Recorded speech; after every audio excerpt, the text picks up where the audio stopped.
Swayam Prabha. Digital India. Educated India.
Welcome back to the video lecture on fluid mechanics.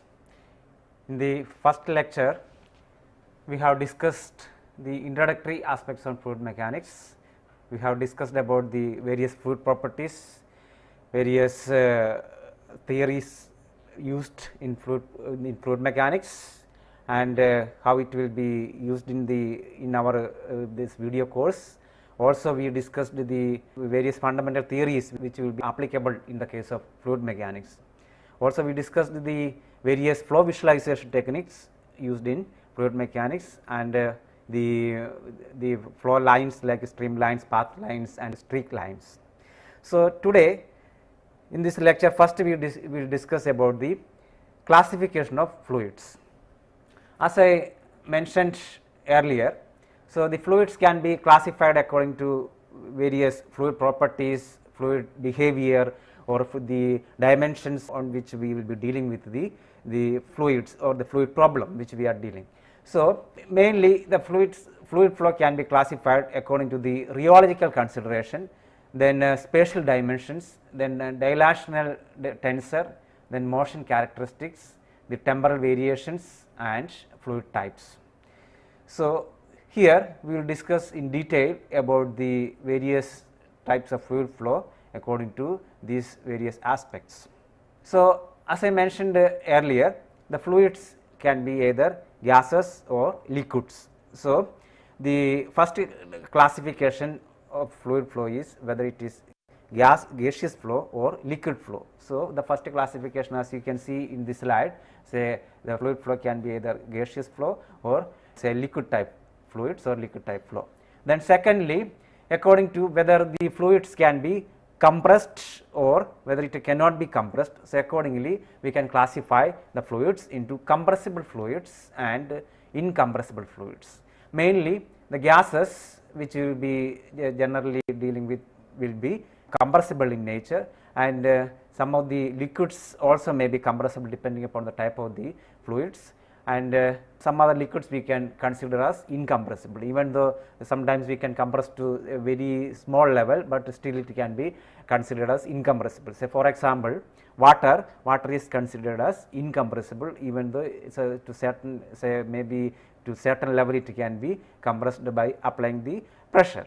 And then as I mentioned, say the fluid flow or fluid can be again classified, fluid flow can be classified as steady state fluid flow or transient fluid flow. So, the fluid, since it is deforming with respect to space and time, so if the time is, say with respect to time, if there is no variation at all, then the fluid flow is said to be steady. That means there is with respect to time there is no variation of the fluid properties. The fluid properties like velocities or depth of flow, all these fluid properties are constant with respect to time, and there is no variation with respect to time. In the case of unsteady flow or transient flow, the fluid properties like velocity, pressure, then the depth, all these parameters are varying with respect to time. So, this type of fluids are called unsteady, fluid flow is called unsteady flow or transient flow.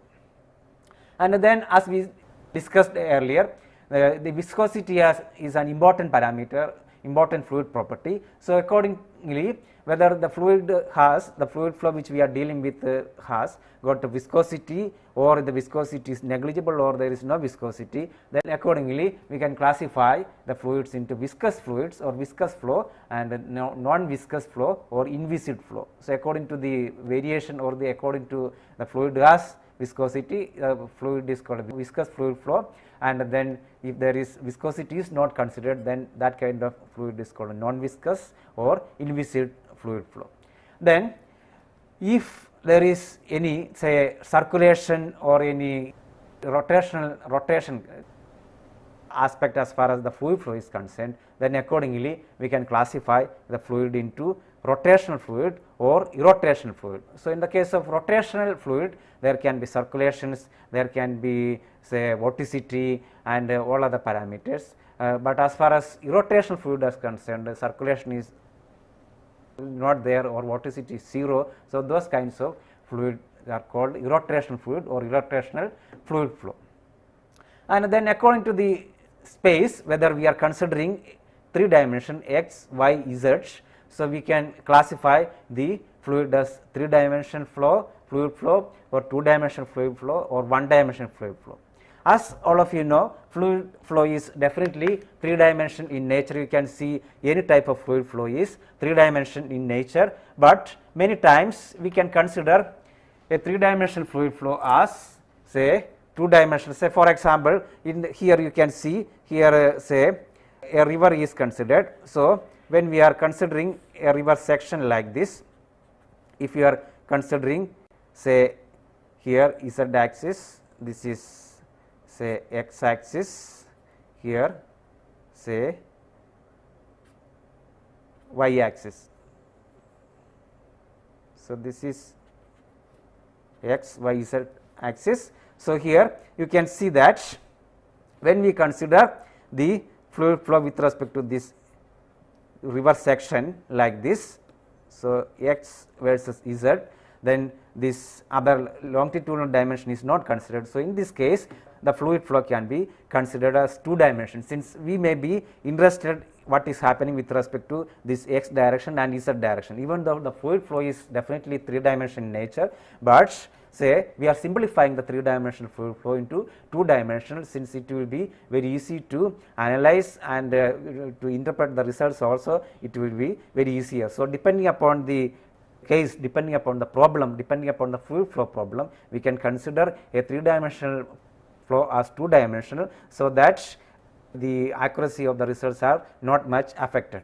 And the same, say, the river flow we can consider in sometimes as 1 dimensional flow. Say for example, if you are considering, say, the river is flowing like this. So, in this case, when we are dealing from, say, one section to another section, say here 1 1, say 2 2, 3 3.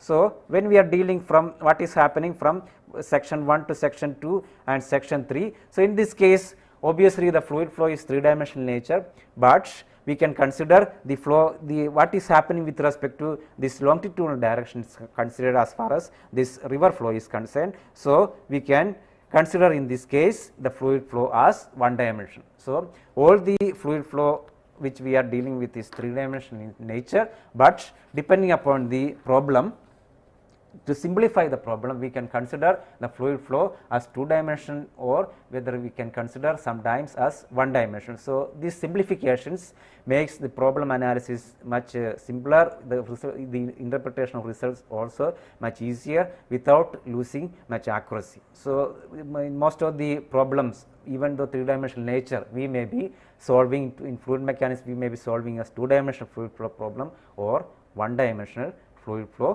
problem. So, as we have seen the previous slide, so as I mentioned, the fluids can be either gases or liquids based upon the molecular behavior, as you can see in this slide. And then in the second case, the fluids, say, when we are considering say a continuum or discrete fluids. So, a continuum means individual molecular properties are negligible. So, that we are considering say as a continuum. So, this most of the fluid flow problems you will be considering as continuum, and in other aspects say we can also consider discrete fluids. So, in the case of discrete fluids, each molecule is treated separately, and then what is happening with respect to that molecule is studied. So, two aspects is there in fluid flow analysis, either a continuum analysis or discrete fluid flow analysis. Most of the time we will be dealing with the continuum fluid flow analysis, and in very rare cases we will be dealing with the discrete fluid flow analysis. And in third case, we can again say the fluids can be either perfect or ideal fluids, or the fluids can be real fluids. So, real fluids, as I mentioned earlier, does not slip past a solid wall, and most of the fluids which we are dealing with is real fluids. So, the third case is perfect versus real fluids, and the fourth cases, as I mentioned, is Newtonian versus non-Newtonian fluids. So, in the Newtonian fluids we consider the coefficient of viscosity, dynamic coefficient of viscosity mu constant, say for fixed fluid temperature and pressure. Say for example, water is considered as Newtonian fluids, and then we have already seen earlier non-Newtonian fluids when the shear stress versus shear strain variation is not linear. So, those fluids are non-Newtonian fluids, and then the non-Newtonian fluids, say as I mentioned, the mu varies. Say for example, milk is a non-Newtonian fluid, and in the fifth case the fluid can be classified whether as compressible or incompressible fluid. As we have seen earlier, the compressible fluid, the density changes with applied pressure. If we apply some pressure to the fluid, the density changes. Say for example, if you consider just some air, then we can see in a container, if you put some pressure, say in this container some air is there, if you put some pressure, the density inside changes. So, this is what is called compressible fluid, and incompressible fluid is density will not change by external force. So, this kind of fluid is called incompressible fluid. Say for example, water, when we apply some pressure, the density is not changing accordingly. So, that type of fluid is called incompressible fluid. And the sixth classification, as I mentioned, the fluids can be classified as whether steady state or unsteady. In the steady fluid flow, the properties like velocity, the pressure are independent of time, and unsteady fluid flow, the properties depend on the time. And already we have discussed the one dimensional, two dimensional, three dimensional flow, according to the spatial variations. And in the eighth classification, we have already seen the rotational versus irrotational flow. So, irrotational flow, there is no rate of angular deformation of any fluid particle. Say for example, potential flow can be considered as irrotational flow, and say rotational flow, there is a rate of angular deformation, say with respect to the fluid flow. So, these are some of the important classifications of fluids and fluid flow used in fluid mechanics, and then based upon these classifications, say the study of the fundamental principles also will be slightly varying. So, in the coming lectures we will be discussing in detail with respect to the various types of fluids, also how it will be dealing, what will be the principles used, what are the changes as per as the principles compared to the say incompressible real fluids or compressible fluids. So, that we will be discussing in later lectures. So, now finally in this introductory lecture, say we will now discuss how we can solve a fluid flow problem. So, if we get a problem, a fluid flow problem, then how we can solve. Say the problem may be say to find out the velocities, or the problem may be to find out the pressure distribution, or say the viscosity changes or density changes, or any type of engineering fluid flow problem. So, if we get how we can approach the problem, and then how we can solve the problem. So, these questions we will be asked generally, how we can solve the problem, what are the approaches used, and how we are getting the solution. So, here this flow chart briefly indicates how the fluid flow problem can be solved in generally. So, as far as fluid flow analysis is concerned, generally say the investigations can be two types of investigations. First one is it can be theoretical investigation, and second one is the experimental investigation. So, in theoretical investigation what we are doing is, say, based upon the available theories, based upon the, say, fundamental principles, or based upon the, say, available literature, published papers, we are trying to approach the problem, we are trying to solve it theoretically with our theoretical background. Maybe it may be some exact solutions available, or analytical solutions available, or it may be, say, some numerical methodologies which we can directly apply for the solution for the problem. So, this is actually a mathematical way of approach, since we are trying to solve the problem theoretically. And in the case of experimental investigation, what we are doing, we are, say, trying to replicate the problem in the laboratory, say, to certain scale. So, there will be a scaling is to be done in the most of the real field problem will be very large in nature. We cannot replicate the same in the laboratory. So, what we can do is we can reduce the dimensions, we can use certain scale, so that the problem will be small in nature and we can easily deal in the laboratory. So, experimental investigation are very much used in fluid mechanics in the last 200 or 300 years, and experimental fluid mechanics is very much developed in the solution of various problems. So, but as far as experimental investigations are concerned, there are certain limitations. The limitations are, say, it is very expensive in nature, and then we have to make do the scaling. So, the scaling by doing the scaling, certain aspects of the problems may not be able to replicate in the laboratory. So, the reality is, the certain level of the reality of the problem may be lost in this replication in the laboratory, and then running the model in the laboratory. So, the accuracy may be reduced. So, experimental investigations have got its own limitations, but the theoretical investigations also, say, if exact solutions or analytical solutions are not available, then it has got its own limitations, say, the accuracy again may be reduced. So, now as far as theoretical investigations are concerned, so how we are approaching the problem, say, if the engineering the fluid flow problem is given, then first we can, say, understand the problem, say, in a physical nature. What is the problem? What are the inputs data available? What are the outputs expected? So, what are the, say, physical principles based upon the problem which we have to investigate. So, this analysis is called the physical analysis. So, the physical analysis can be done based upon the representation of the problem given by a client, or, say, we can go to the real problem. Say, for example, if we are constructing a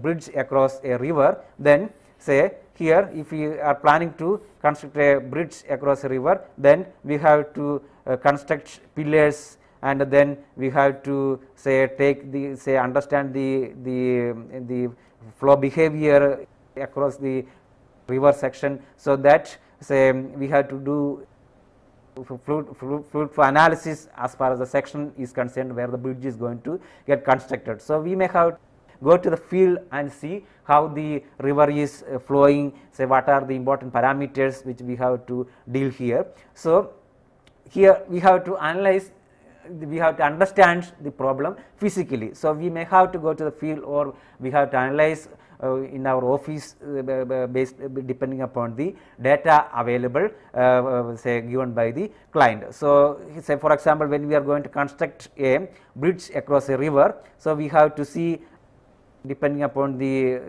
monsoon or depending upon the rainfall throughout the year, how the water level will be varying, say, whether it is how it is increasing or how it is decreasing, and then what will be the flow velocities, say, at the particular location where we are going to construct the bridge, and then, say, the bank of the river, that means whether there is any erosion problems, or all these things we have to analyze physically. So, this is so called physical analysis. So, in the case of fluid mechanics analysis, so this physical analysis can be based upon the force concept or energy concept. So, the force concept means, say, generally we will be analyzing what are the forces acting on the particular say problem which we are dealing with, and then how it is going to affect the fluid flow properties or the particular say variable which we are going to analyze.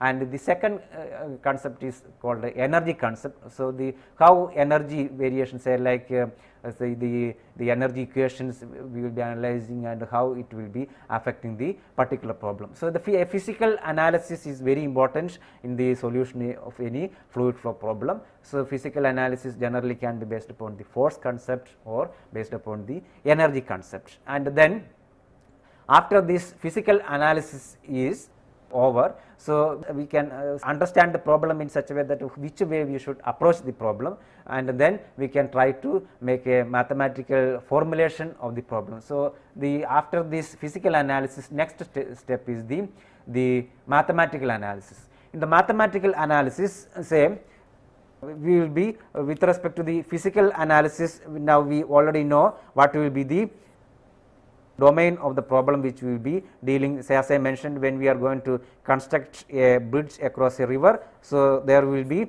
say where the piers will be constructed, and then what will be the flow conditions, all these things will be analyzed. So, we know the domain of the problem. So, the domain of the problem is known, and then also we can easily identify the data like say for example, what will be the flow depth variations at various seasons, or say with respect to throughout the days of the year, how the flow depth will be varying. So, all these data are available. Then the boundary conditions, say like if the problem is concerned, say at particular location of the domain, say the boundary how the flow will be, the conditions like depth variations or velocity variations, that can be identified, and then say we can based upon the particular problem we can get the mathematical equations. The mathematical equations can be derived based upon the theoretical analysis, say either based upon the force concept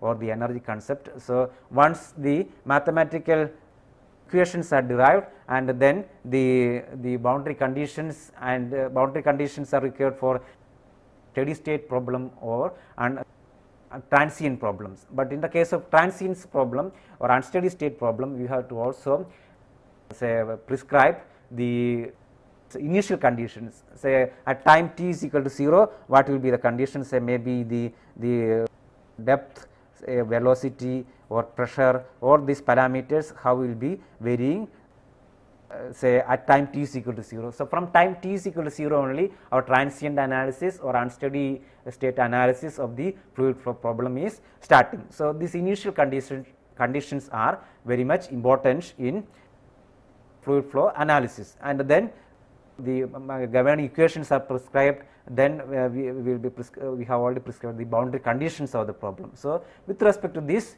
the mathematical analysis is complete. So, again I will say briefly with respect to a figure here, I will describe the say for example, if you consider the potential flow problems, say it can be say flow in a homogeneous isotropic aquifer which is governed by say del square phi is equal to 0, the Laplace equation. So, if you consider a rectangle domain like this, then we know the length, then we know the breadth. So, now the dimensions of the domain is known, so the domain nature is known. So, now say for example, if you are dealing with the potential flow problem, so here the governing equation is del square phi is equal to 0, the Laplace equations, and then the boundary conditions, say this is a steady state problem. So, the boundary conditions can be say here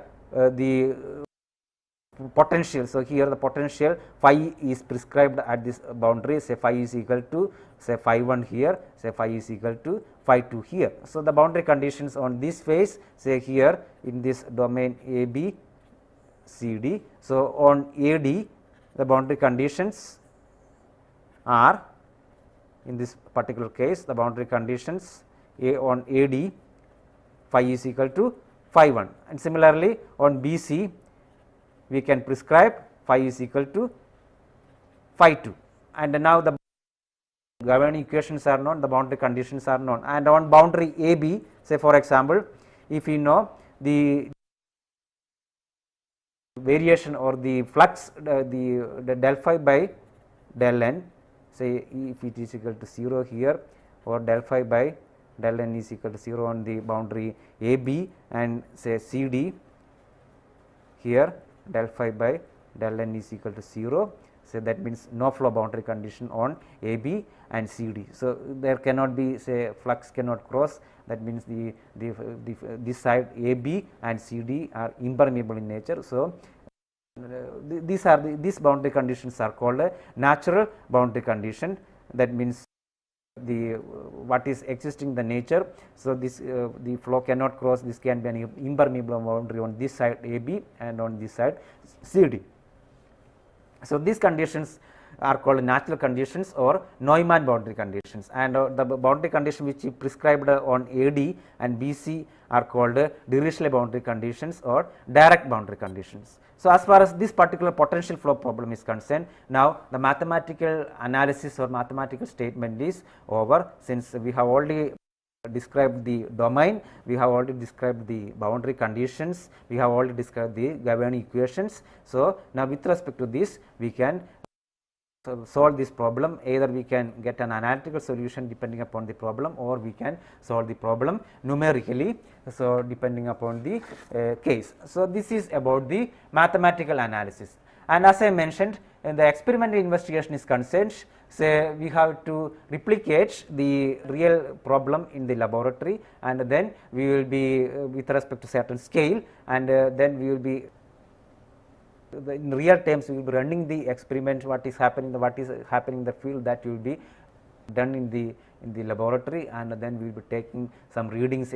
Sometimes it can be, say, either the velocity measurement or the depth variations or pressure measurement. All these measurements will be done experimentally in the laboratory, and then to have some specific relationships we can do some dimensional analysis as mentioned in the slide here. So, dimensional analysis is also very important in experimental investigation as well as mathematical investigation. So, dimensions, say with respect to like Buckingham pi theorem or various theorems, we will be discussing about this dimensional analysis later. So, in summary, in this introductory lecture on fluid mechanics, we have discussed the various aspects of fluid flow, the various fluid properties we have discussed, then we have discussed the fundamental principles which will be used in the fluid flow analysis, like the conservation of mass, conservation of momentum,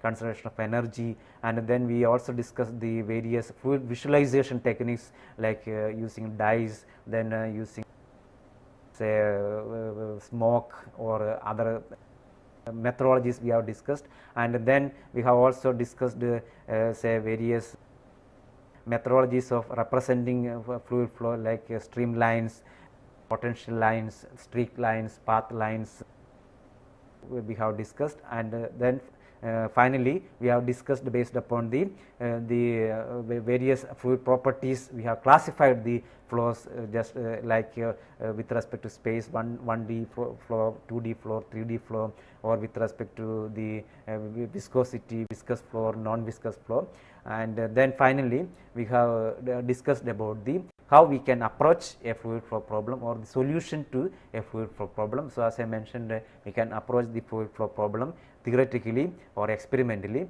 and then in theoretical investigation we can derive a mathematical model, so by describing the domain, then governing equations, boundary conditions. So, this is about the introductory lecture on this video course on fluid mechanics. So, in this second chapter on fluid mechanics video course, we will be discussing mainly fluid statics. So, the main objectives in this section are to introduce the concepts of fluid pressure, forces on solid surfaces, buoyant forces, and related theories. Then secondly, determination of fluid pressure and forces for various cases, and then we will be emphasizing the importance of fluid statics as far as fluid mechanics is concerned. Now, say as I mentioned earlier, statics fluids means fluid is not moving, that means fluid is in rest. So, you can see here there is some water in a small basin.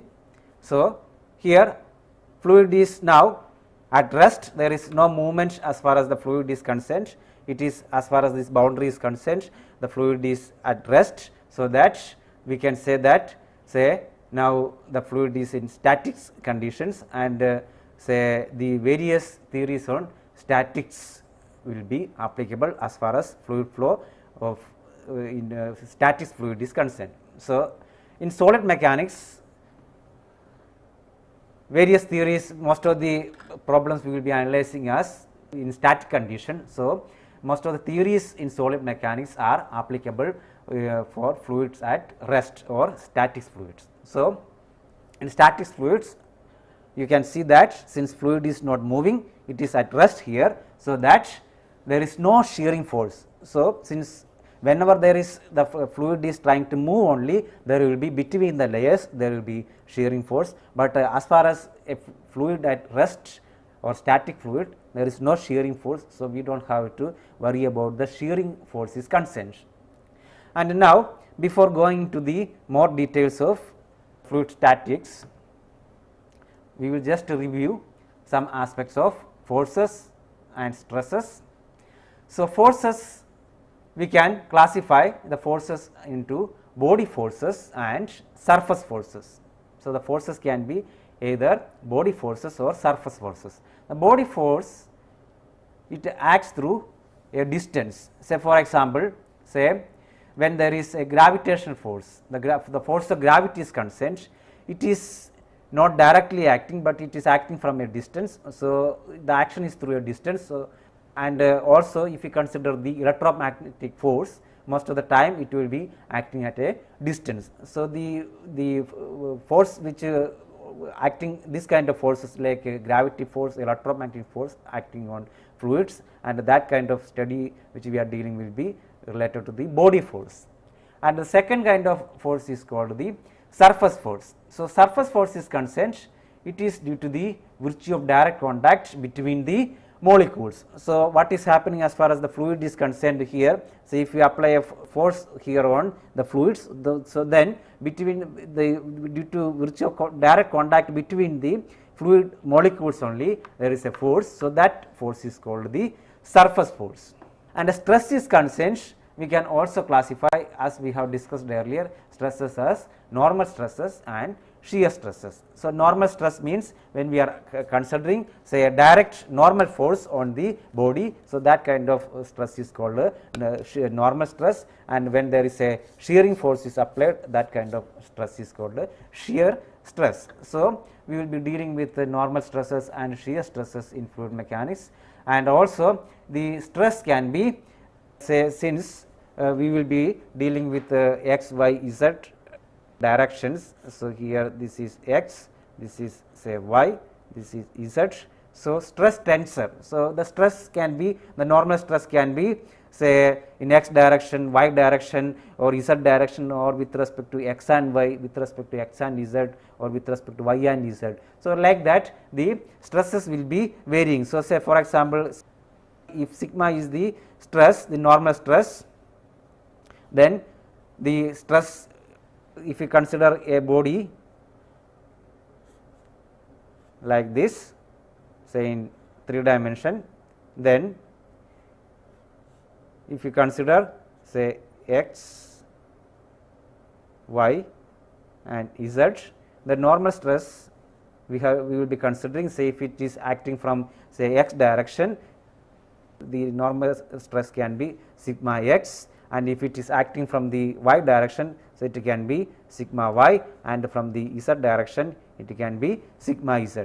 And then with respect to say x y plane, if it is acting, it can be sigma x y or sigma y x, or if it is with respect to say x and z axis, then it can be sigma xz or sigma zx, and then if it is with respect to say y and z, it can be sigma yz or sigma zy. So, like that we can have stress tensor. So, with respect to x, y, z direction, we can classify the stresses say in x direction, y direction, z direction, or x z, y x y, or y z direction. So, stress tensor is very much used in many of the fluid flow analysis. So, we in a very similar way the shear stress is concerned, say for example tau is the shear stress. So, shear stress is concerned say if it is depending upon the problem, say if we consider again a cube of in 3D, if we consider like this, then say the shear stress also will be acting with respect to say if shear force here is applied and in the other direction another shear force is applied.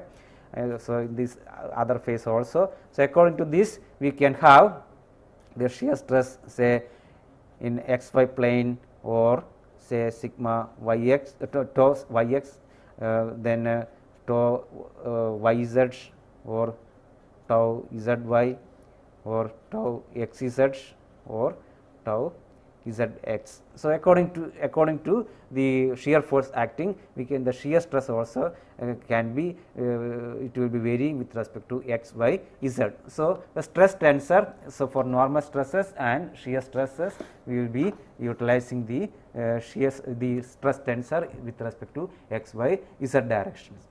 And then as far as force is concerned, say force will be say especially static fluid is concerned, force will be acting upon say externally mainly. So, the force between fluid and boundary, say for example if we consider, it always acts at right angles to the boundary. So, here in this slide you can see here there is a boundary here, and then say the force is acting. So, with respect to the boundary generally the force will be acting at right angle. So, you can see that in this fluid statics or the fluid at rest. So, when we are applying a force generally we will be considering it is acting at right angles, and all the fluid static analysis will be accordingly. So, as I mentioned, most of the theories which have been developed in the case of solid mechanics are also applicable in the case of static fluid or fluid at rest. So, fluid element as at rest we can consider each element, say for example in this basin the water is there, it is at rest. So, when we consider the fluid statics or static fluid, say here if we consider each element, then the fluid element should be in equilibrium, since there is no movement, the fluid is at rest. So, if there are any forces acting, then finally each fluid element should be in equilibrium. So, we can derive, say if we consider any solid, then say with respect to the solid phase, if the solid is at rest and in equilibrium, then say we can consider with respect to say for example say this is solid, and if it is at rest and if some forces are acting, then we know that if the body is in equilibrium, then in solid mechanics we use the equilibrium conditions. Say for example if the forces in x directions, say it should be sigma fx should be equal to 0. So, this is one of the condition which you generally used in solid mechanics, and then sigma fy in the forces in y direction should be the algebraic sum should be 0, and then sigma fz should be 0. So, these three conditions as far as forces are concerned, considering the solid equilibrium, and then we consider each element in equilibrium, so that we can say that the algebraic sum of the forces in x direction is equal to 0, sigma fx is equal to 0, sigma fy is equal to 0, and sigma fz is equal to 0. So, these three equations as far as the algebraic sum of the forces sigma fx, sigma fy, sigma fz which are used in solid mechanics, these equations, the solids at rest, these equations are applicable for static fluid also, or fluid statics we can use this equation sigma fx is equal to 0, sigma fy is equal to 0 and sigma fz is equal to 0. And also in solid mechanics, we know that say for a solid at rest, but in equilibrium condition, when there is a force is acting, then the sum of the moments of force about any point must be 0 as far as the particular solid is concerned. So, this equation is also very much used in fluid mechanics. So, as far as fluid at rest, if you consider the sum of the moments, so if you can apply any force and then it's the moment with respect to that force acting upon the fluid at rest, and then with respect to about any particular point, the sigma mx, that means the sum of the moments of forces should be equal to 0. So, these fundamental equations, the sigma fx is equal to 0, sigma fy is equal to 0, sigma fz is equal to 0 and sigma mx, or the some moment of forces about any point must be 0. These 4 equations are very much valid in the case of static fluid also. So, these equations generally we use in solid mechanics, and directly these equations are applicable in the case of static fluid. Now, another important aspect as far as fluid statics is concerned, pressure. Pressure, as I mentioned earlier, pressure is the average of normal stresses. So, if there is a force is acting, force per area or force per unit area is the term pressure, and generally we will be considering the average of normal stresses as bulk stresses, and that term is defined as pressure. So, it is the force per unit area, and the generally used unit in system international is 1 Pascal, which is equal to Newton per meter square, and its dimension is m L to the power minus 1 and T to the power minus 2 as shown in this slide. And say for example, another unit which is called a bar is also used. 1 bar is equal to 10 to the power 5 Newton per meter square. So, this pressure is also a very important term as far as fluid statics is concerned. We will be discussing further about the pressure shortly as far as fluid statics is concerned. And another important aspect as far as fluid statics is concerned is equilibrium. Say equilibrium conditions in solid mechanics which we generally use is stable equilibrium. Say for example, this cylinder here is said to be stable if it is placed like this, so that it is stable, there is no change. It is say even if you apply small forces, it will come back to its normal position, say with respect to small forces. So, that is called a stable equilibrium. But if you consider this cylinder, if you put it in the other ways like this, then you can see even with a small force it is quite unstable. So, the solid is said to be unstable, is said to be in this position, it is said to be in unstable equilibrium. And then the third equilibrium condition used is called a neutral equilibrium. So, when it is lying like this on this floor, then it is in neutral equilibrium. So, it is say whatever force it is applied, it will be coming back to the same condition. So, it is said to be neutral equilibrium. So, equilibrium conditions, stable equilibrium, unstable equilibrium and neutral equilibrium are very much used in solid mechanics. So, these equilibrium conditions are also very much valued in the case of static fluid, which we will be discussing later. Now, we will be discussing about the fluid pressure. So, one of the important theories developed in 17th century is called Pascal law for pressure at any point. So, this law had been developed by Blassier Pascal, say by various experiments. So, here if you consider the fluid at rest, and now we are considering this slide a fluid element, and then with respect to this fluid element, Pascal observed with respect to various experiments that the pressure at any point is same in all directions. If we consider a fluid element like this, then the pressure at any point is same in all directions. Say for example, if you consider the water in this basin, say if you consider the pressure at any point in this, since the fluid is static or there is no movement, then if you consider the pressure, the pressure will be same in all directions. So, this is the law derived by Pascal, it is called Pascal's law. So, here you can see a fluid element in this slide. Here say if you consider this fluid element with respect to this phase, the force will be the pressure P y in this direction, P y into delta x into delta z on this direction, this is the force, and in the other direction, this direction it is P z into delta x into delta y, and this direction it is say s direction which we are dealing is say P s into delta x into delta z. So, if you consider fluid elements like this, now according to the Pascal's law, when a certain pressure is applied at any point in a fluid at rest, pressure is equally transmitted in all direction and to every other point in the fluid. So, if you consider this, say with respect to the fluid element which we have considered, sigma f y can be written as sigma f y is equal to P y into delta x into delta z minus P s into delta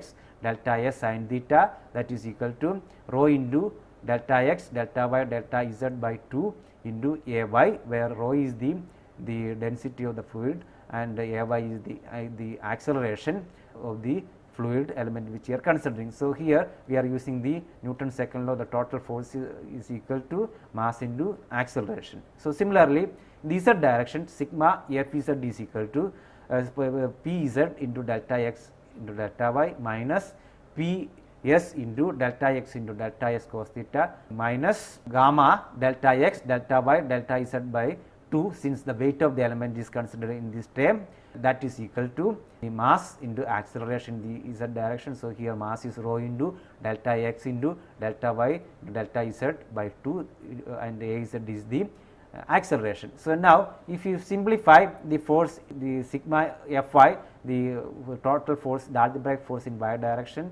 that which is equated to the mass into acceleration, and sigma f z which is equated to mass into acceleration in the z direction. So, if you simplify this, we will get P y minus P s is equal to rho into a y delta y by 2, since delta y can be written as delta s cos theta and delta z can be written as delta s sin theta, and then the second equation can be written as P z minus P s is equal to rho into a z plus gamma into delta z by 2. So, now as far as with respect to the Pascal's law, if you consider the fluid at a particular point. So, if you are considering the fluid at some particular point, then say you can see that delta x, delta y and delta z will be tending to 0. So, that we can see that P y is equal to P z is equal to P s as shown in this slide. So, that means the pressure at any particular point is same in all directions. So, here if you consider the pressure at a particular point at all directions, it will be same according to the Pascal's law. So, now after discussing the Pascal's law, we will be discussing the pressure variation say at say various vertical direction, horizontal directions and inclined direction, and then we will be trying to derive a general equations which can be applied in all the cases. So, if you consider as in this slide, say if you consider say the vertical element of cylinder of fluid like this. So, here say on this face the pressure is P1 and the area is A, and here the pressure is P2 and area of cross section is A, and the fluid density is rho, and from the datum if this distance is Z1 to this phase and Z2 to the second phase, the pressure decreases. You can see that the pressure decreases with the height. So, that we can in vertical direction we can write the equation P1 into A minus P2 into A minus rho g A into Z2 minus Z1, that is equal to 0. So, this gives the pressure variation in the vertical direction. So, similarly, if you consider the pressure variation in horizontal direction. So, here a horizontal fluid element, say cylinder of fluid is considered here, and the area of cross section is same A, the fluid density is rho, and on this left hand side face the pressure is P1 and it will be here on it will be again P1 same, and say the P left multiplied by A is equal to P right A. So, since in horizontal direction on this position the total pressure, the total force is equal to this position. So, that pressure in horizontal direction is constant. So, that accordingly the pressure variation in horizontal direction is constant. So, with respect to this, if we consider the pressure intensity of fluid say for various shapes, so you can see that with respect to in this slide the shapes are varying from here the rectangular, then here the circular, then say conical, different shapes. And now if you consider a line XS like this at a height h, so here the fluid pressure will be same on the surface of the water, say it is Ps, and then if you consider this XS line for a fluid with a specific weight gamma, you can see that the fluid pressure intensity P is equal to gamma into H plus the fluid surface pressure Ps. So, this will be same in all this, say at all the points in this line Xs. So, this gives the pressure intensity of fluid say at this particular section Xs. So, this principle we can utilize in many areas. Say now, say if you consider a piston type mechanism here, so forces versus area. So, if we consider a small piston here and here the small cylinder here and a larger cylinder which is interconnected through a mechanism like this. So, here the pressure intensity is same at level P and Q. So, pressure intensity at same say the level P and Q, Pp is equal to Pq. So, this is a small cylinder, here this is a large cylinder of area A2, and here area small cylinder area cross section is A1, and pressure intensity is same P at this point and at this point on this the lid of the cylinder. And then you can see that since the area of cross section A1 is smaller here and here the area of cross section is larger. So, if you apply if you get the total force F1 will be equal to P into A1 on this face here, and here it will be F2 is equal to P into A2. Since the pressure intensity is same, we can see that we can transmit a large quantity of force. So, here F2 is equal to P into A2 is much larger compared to F1. So, the transmission of pressure through stationary fluid is possible with respect to this mechanism. So, say since the pressure intensity is same and area of cross section A2 is much larger compared to A1. So, for larger area larger force F2.